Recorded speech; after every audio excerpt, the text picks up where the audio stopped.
Hello, I'm back already.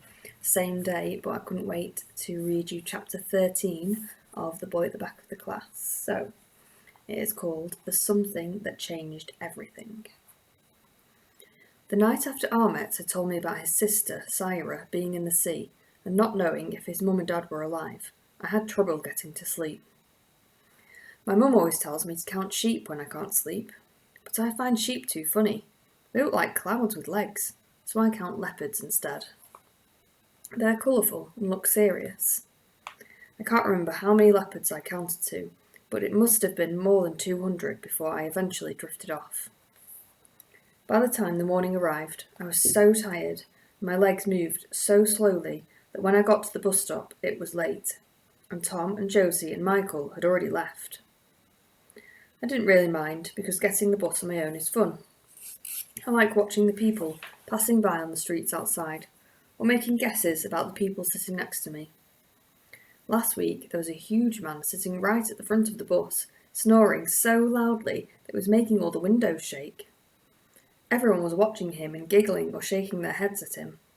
But what if he had been a world-famous snorer on his way to the International Snoring Championships and was practising his best snore? You just never know. That morning, I was too sleepy to look at anyone and guess stories about them, so I leaned my head on the large window and listened instead. There are always lots of noises on a bus, especially when there are lots of people going to work and trying to get to school, but it's usually noises like the doors opening and closing, and people ringing the bell, and tickets beeping on the ticket machine. Nobody really talks to anyone else, unless they're friends, or asking for a seat.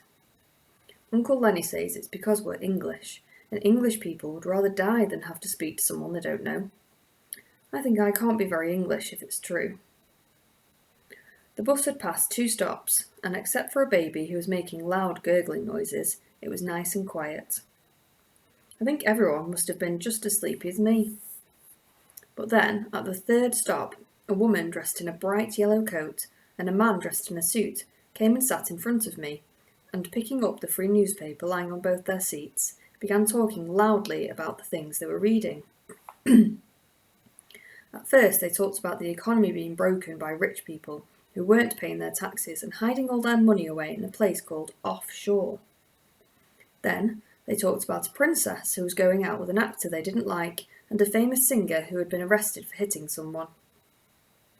I was starting to fall asleep again when the man suddenly said something which made me sit up in my seat and listen just as hard as I could. "Oh, ain't it horrible?" the man said. "Look at what they're saying about refugees. Border restrictions as of next month. I knew this would happen." The woman shook her head, looking over his shoulder at the paper. "Those poor people, where are they meant to go? Back to that nightmare they left behind, or left to starve in France?"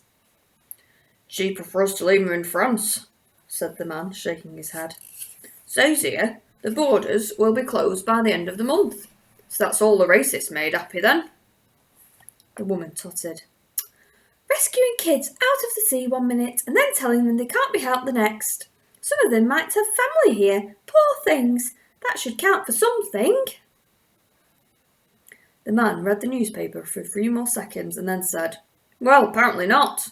Says here, we've already taken in a few hundred, so we're not going to take in any more. Doesn't matter how little they are." It was my first stop. As soon as I got off the bus, I ran as fast as I could to school. My heart was beating so loudly that I could hear it in my ears, but I didn't care. If what the man said was right, then after next month Ahmet's mum and dad would never be allowed into England, and Ahmet would never see them again.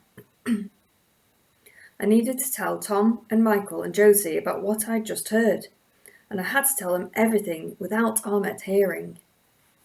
But when I reached the school gates, the bell for registration was already ringing and the playground was nearly empty. I ran to the classroom just before Mrs. Khan started to take the register. She looked at me with a frown, but didn't say anything. "Where were you?" whispered Josie. "We waited until the 2nd bus came." I was too out of breath to say lots of words, so I just said, "Slept. Late." That morning, Mrs. Khan put us into 2 big groups so that we could write a play on the story of Romulus and Remus and then act it out. It's a legend about 2 baby boys whose mum hid them in a basket and sent them far away so that they wouldn't be killed by people who were jealous of them. I guess they were refugee boys like Ahmet was, except Ahmet's mum didn't put him in a basket, he came in a boat. Mrs. Khan and Miss Hempsey said Ahmet could join the class on this project, so Ahmet and Tom were put in my group, and Michael and Josie were put in the other group. I was trying to think of how to let them know of what I'd heard, when Mrs. Khan told everyone to get a piece of coloured paper and a special handwriting pen from her desk so that we could write out our own lines. I decided to take an extra piece of paper, and while everyone was busy looking through their workbooks to find out which character they wanted to play, I quickly wrote a top secret message. It said this: I heard something on the bus. We mustn't tell Ahmet about it. Meet me in the library at break time. Top secret. I folded the message up until it was so small that I could hide it in my hand, and when Mrs. Khan and Miss Hempsey weren't looking, I passed it to Tom.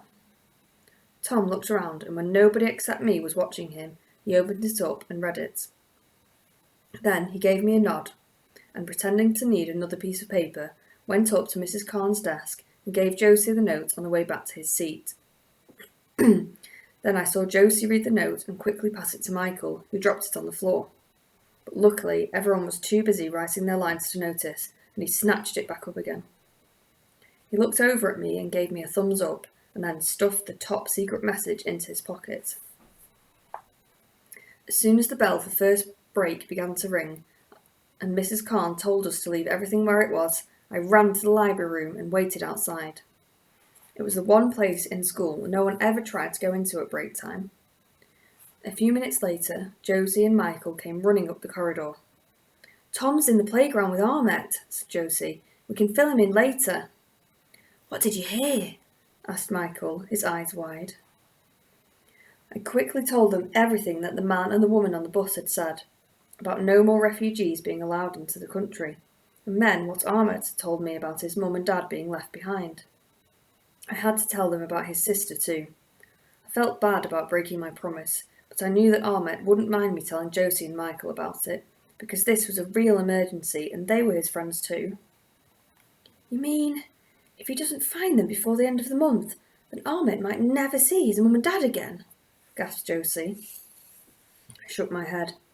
Not once the government closes the border gates. Yeah, said Michael. They're like giant airport ones with loads of police and guards protecting them, and you can't go through them when they're closed or they put you in jail. Michael looked at his watch and pressed a button that lit up and showed the date. If they're closing all the gates at the end of the month, that means he's only got 9 days to find them. What do we do? Asked Josie.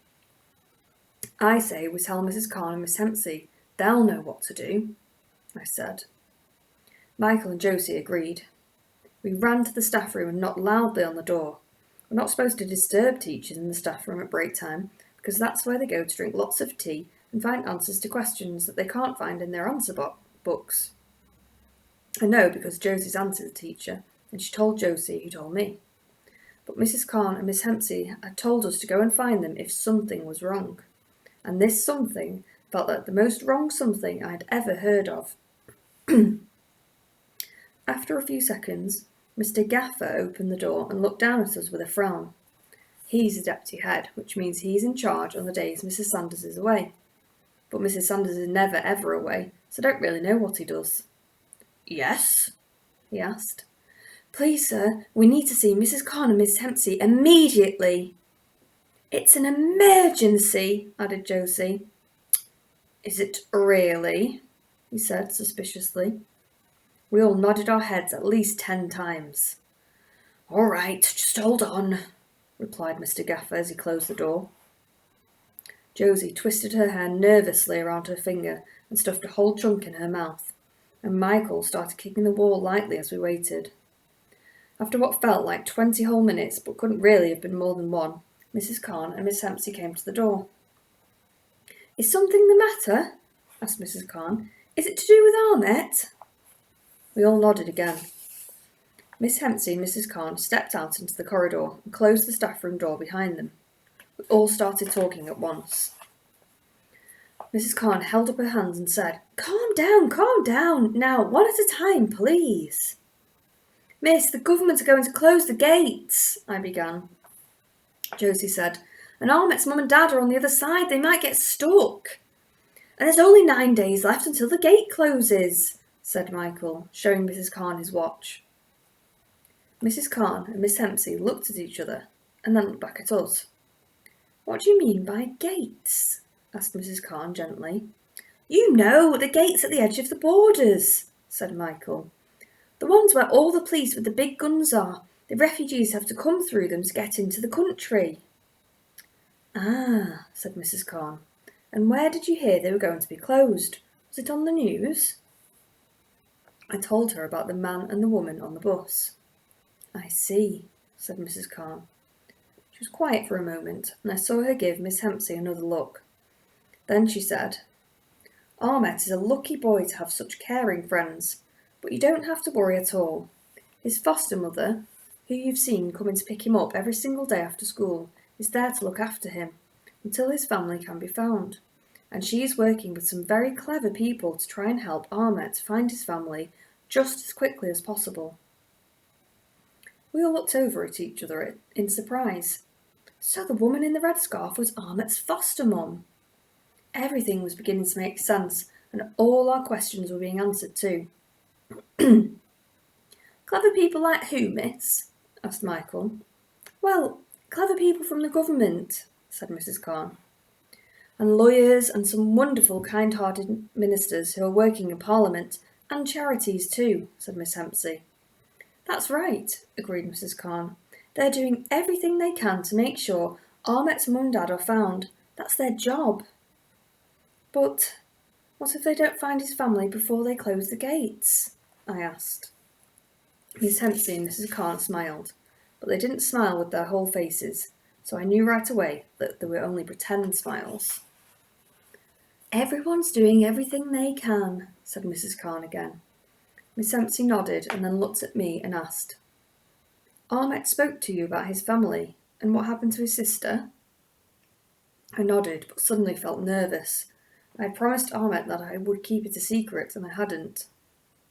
Miss Hempsey smiled and said my name softly. That's a very good thing, she said. A very, very good thing.